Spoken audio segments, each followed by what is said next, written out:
ഇത് ഏറ്റവും അവസാനത്തെ ഉദാഹരണമാണ് സംസ്ഥാനത്തിൽ ഞാൻ കണ്ടത്. അദ്ദേഹത്തിന് ദിവസമായിട്ട് അദ്ദേഹത്തിന്റെ കുടുംബത്തെ അദ്ദേഹത്തിന് വളരെ സ്വപ്നമില്ലാതായിരിക്കും.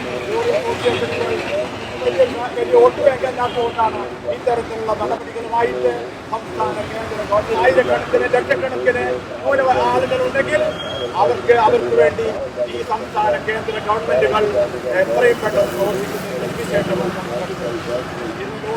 കഴിഞ്ഞ കൊല്ലം ഇതേ സമയത്ത് കണ്ണൂരിലെ നമ്മുടെ ജിയോ എന്ന സുഹൃത്ത് കൊല്ലപ്പെടുവാനുണ്ടായ സാഹചര്യങ്ങൾ മനസ്സിലാക്കണം. അദ്ദേഹം ലോറി ഓടിച്ചു വരുന്നുള്ള സാഹചര്യങ്ങൾ സംസ്ഥാന കേന്ദ്ര ഗവൺമെന്റുകൾ അത് ലോറി ഡ്രൈവർമാരെ ലോറി ഉടമസ്ഥരെ സംരക്ഷിക്കേണ്ട ചുമതല ഞാൻ പറയുന്നത്. അർജുൻ ഇന്നലെ നാളെ നമ്മൾ രക്ഷപ്പെടുമെന്നുള്ള പ്രതീക്ഷയോടെയാണ് ഞങ്ങൾ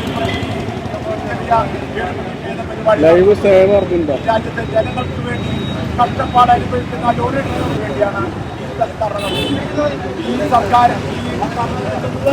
ഒരു ഗവൺമെന്റിന് അധികാരത്തിൽ മാറ്റി മറ്റൊരു ഗവൺമെന്റ് അധികാരത്തിൽ സന്ദേശം ജനങ്ങൾക്ക് ആ സംസ്ഥാന ഗവൺമെന്റിന്റെയും അവരുടെ കേന്ദ്ര ഗവൺമെന്റിന്റെയും അനാഥ കാണിക്കുന്നതിന് വേണ്ടിയാണ് ഓരോ